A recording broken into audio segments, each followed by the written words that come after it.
Hi guys, practice muna tayo ng ating module tuwing gabi. Ako'y nag-aaral at nagpa-practice para sa aking darating na exam kung kailanman. Sana makapasa. Ito guys, sample lang ito aking pinapractice. Ito, AC ito, talata. Bigyan lang ako ng ito. Practice muna ako. In many places, many people are deciding to live alone nowadays. Do you think this is a positive or negative trend? Give reason to your answer and include any relevant examples from your own knowledge or experience. Yan, bibigyan natin yung guys ng example. Gagawa ko na ng talata. Meron akong inaaral at kinakabisado. In today's complex world, numerous issues and topics are subject to debate. One such topic is the increasing trend of people choosing to live alone. While it's true that every topic has its own set of advantage and disadvantage, my view is that the negative aspect of living alone outweigh the positive ones. This essay will explore the various scenarios of the topic and demonstrate with a logical narrative.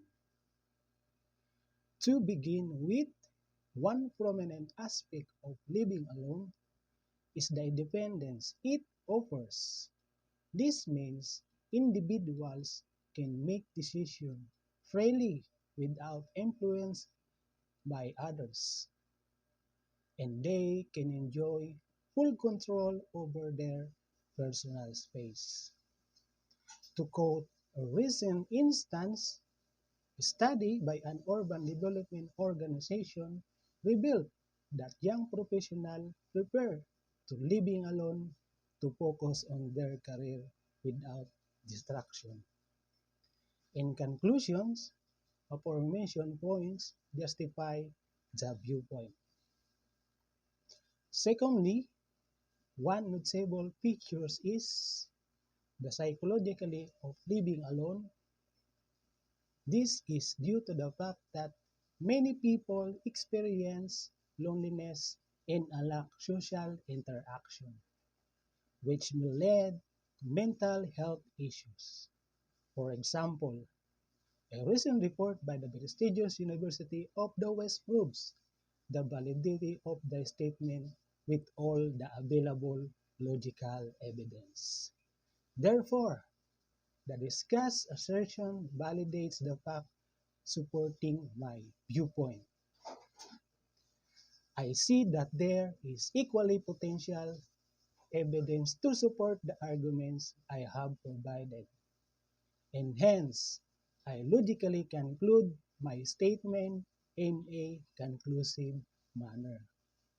Ayan, at medyo kabisado, sana pag sa actual na test na ay magagawa ko ng iba't ibang talata o essay sa aking final exam. Ayan, nirecord ko lang yung aking mga natututunan.